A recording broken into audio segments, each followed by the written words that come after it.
મહાદેવ હર, જય ભોલેનાથ। મારી Kalapi films YouTube ચેનલમાં આપનું હાર્દિક સ્વાગત છે। આજે મિત્રો મેળાનો બીજો દિવસ અને બીજા દિવસની અંદર લાખોની સંખ્યાની અંદર આ મેળાની અંદર માનવ મહેરામણ ઉભરાણું છે। તો આપણે પ્રથમ આપણે ભારતીય આશ્રમની મુલાકાત લેશું અને ત્યાંનો નજારો આપને બતાવી। તો ચાલો આપણે જઈશું ભારતીય આશ્રમમાં।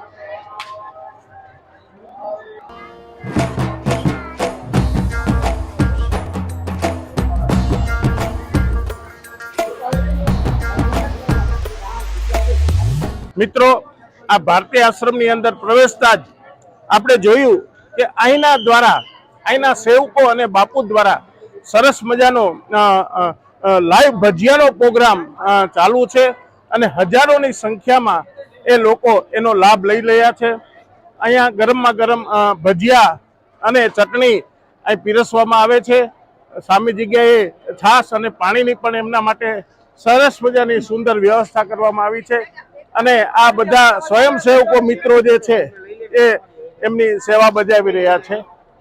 આપ જોઈ શકો છો કે બોડી સંખ્યાની અંદર આ ભક્તો જે છે એ આમનો પ્રસાદ લેવા માટે એ શિસ્તબદ્ધ રીતે લાઈનમાં આવી અને ઊભા છે।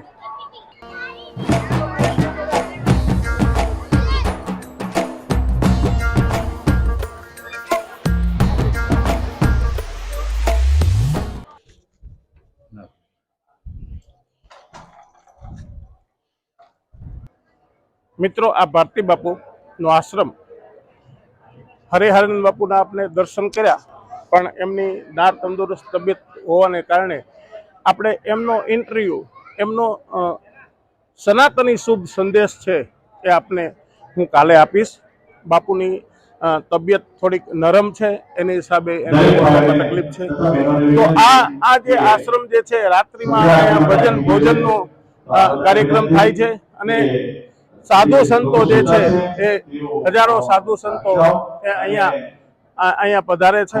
અહીંયા બાપુ પણ આવી રહ્યા છે। આપ જોઈ શકો છો કે બાપુ પધારી રહ્યા છે। નમો નારાયણ, નમો નારાયણ। આ સંતોની ભૂમિ છે અને સંતોની ભૂમિમાં સંતોનું સમાગમ અને આ શિવનો મહિમા લેવા માટે થઈને આ ભવ્ય રીતે આ જે આયોજનો કરવામાં આવે છે, આ ભારતી બાપુના આશ્રમની એક દિવ્યતા છે અને આ દિવ્યતામાં આ સંતો જે છે એ વધારે છે।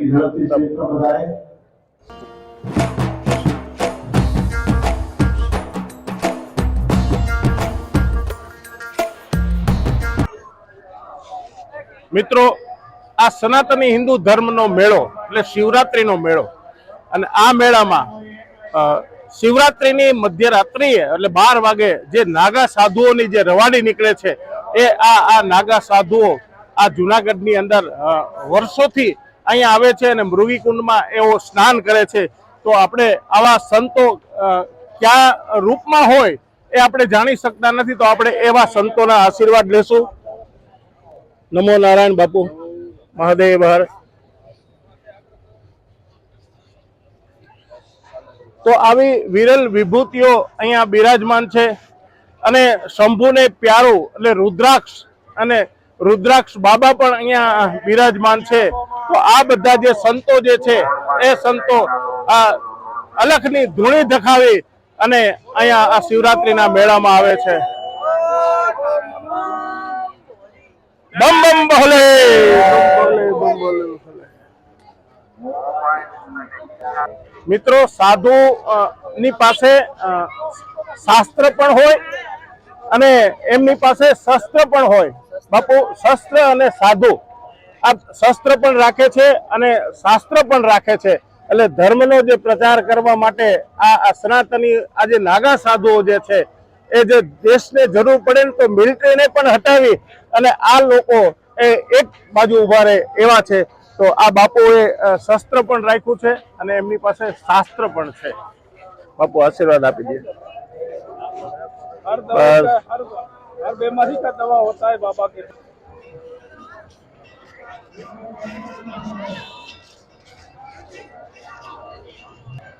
આ સનાતની હિન્દુ ધર્મનો મેળો અને આ મેળાની અંદર હજારોની સંખ્યામાં આ જુનાગઢ ભવનાથ ક્ષેત્રની અંદર જે નાગા સાધુઓ અહીંયા આવે છે, તો આવા દિવ્ય સંતો જે છે એ જુનાગઢની અંદર આવે છે અને એ ક્યાંથી આવે છે, કઈ રીતે આવે છે, અને જ્યારે એ મૃગીકુંડમાં સ્નાન કરે છે તો એમાંથી કોઈ સાધુ એમ કે છે અલિપ્ત પણ થઈ જાય છે, તો એમાં શિવ સ્વરૂપ પણ હોય, દત્તાત્રેય સ્વરૂપ પણ હોય અને એવા પ્રભુનું રૂપ પણ હોય. તો આવા સંતોના દર્શન કરવાથી એ આપણા પાપ છે એ ટળે છે.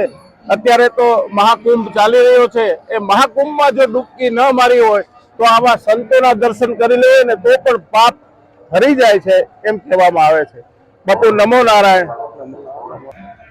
આ શિવરાત્રીના મેળાની અંદર જેમ મેં પહેલા કીધું એમ હજારો સાધુ સંતો સનાતનીઓ અહીંયા પધારે છે કે જેણે સનાતન ધર્મનો ભેખ ધરેલો છે અને આપણું સનાતન ધર્મ એ મહત્વનું છે અને શિવ મહિમા શું છે આવું એક બાપુ પધાર્યા છે.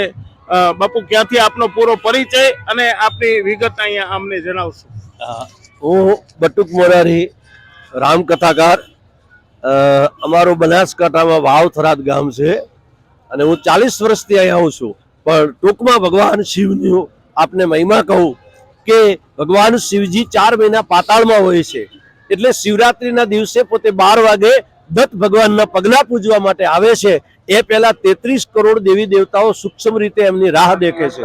પછી શિવરાત્રીની રાત્રે ભગવાન સ્નાન કરે દામાકોંડમાં શિવજી, ત્યારે 33 કરોડ દેવી દેવતાઓ, ગોપીચંદ, ભરતુરી, આવા બધા મહાન આત્માઓ એ સ્નાન કરે છે અને પછી શિવજી કૈલાસમાં જાય છે.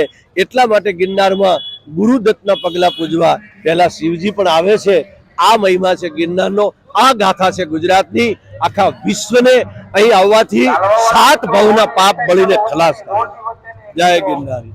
મિત્રો, જોયું ને, આ મેળાની અંદર કોણ સાધુ છે એ શિવના રૂપમાં છે, કોણ દત્તાત્રેયના રૂપમાં છે એ આપણે જાણી શકતા નથી, પણ સાધુ ને નમન કરવાથી એ આપણા પાપ જે છે એ કુંભમાં સ્નાન કર્યા બરોબર છે.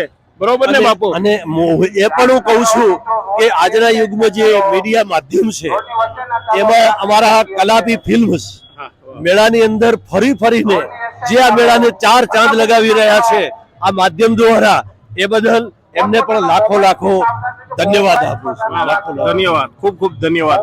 જય ગિરનાર. જય ગિરનાર.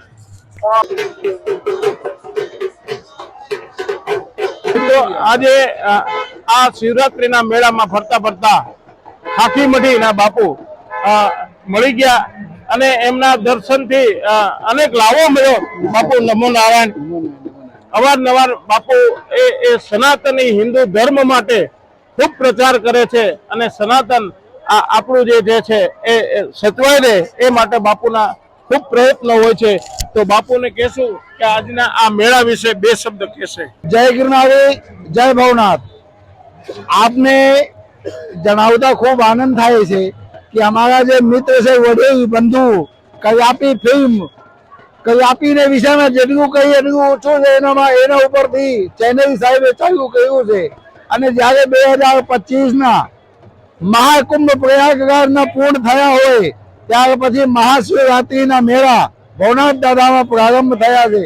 તો બહુ દિવ્ય ને ભવ્ય છે અને આવા બધા ભાવિક ભક્તો જ્યારે મેળામાં આવતું હોય અને અહીંયા ત્રિવેણી સંગમ વહેતું હોય, ભોજન અને ભજન અને ભવનાથ અને દત્તની અહીંયા ટોક છે અને નરસૈયાની નગરી છે, એટલે અહીંયા શિવ ને જીવની ખોજ માટે બધા આવતા હોય, એટલે અહીંયા આવીને બધાની શોધ પૂરી થાય એવા સાધુ સંતો બધાને દર્શન દેતા હોય. રામાયણમાં એક ચોપાઈ છે, જાકે જે પર સત્ય સનેહુ સોતે મિલઈ નકર સંદેહુ. જે વ્યક્તિને જેટલું બધું ભરોસા હોય છે ને એ વ્યક્તિને બધું વસ્તુ પ્રાપ્ત થશે. એટલે ભરોસા રાખજો તો જ ભેગું થાય, બાકી ભરોસા વિનાનું કઈ ભેગું થાય નહીં. એટલે હું ગિરનાર દાદાને પ્રાર્થના કરીશ કે અમારા જે મિત્ર છે ખૂબ આગળ વધે અને અહીંયા શિવની જીવની ખોજમાં જે વ્યક્તિ આવ્યા છે બધાના શોધ અહીંયા આવીને પૂરું થાય એવું ભવનાથ દાદાને ચરણોમાં પ્રાર્થના કરી. જય ગિરનારી, જય સિયારામ.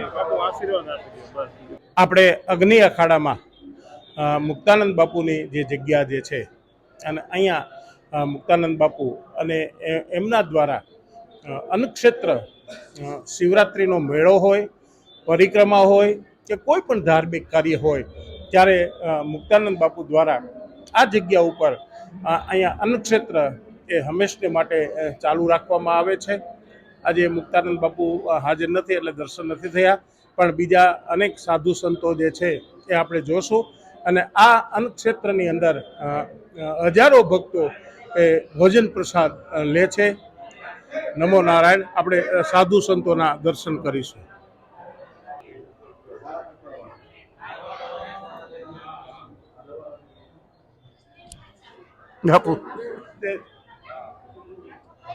આજે ભવનાથના મેળાની અંદર એટલે શિવરાત્રિના મેળામાં એક એવું નામ કે જેને પૂર્વ ભારતમાં નહીં પણ વિશ્વમાં તારક મહેતામાં ભાઈ ભાઈ બકાભાઈના નામથી સુંદરના મિત્ર તરીકેનું પાત્ર એમણે નિભાવ્યું છે.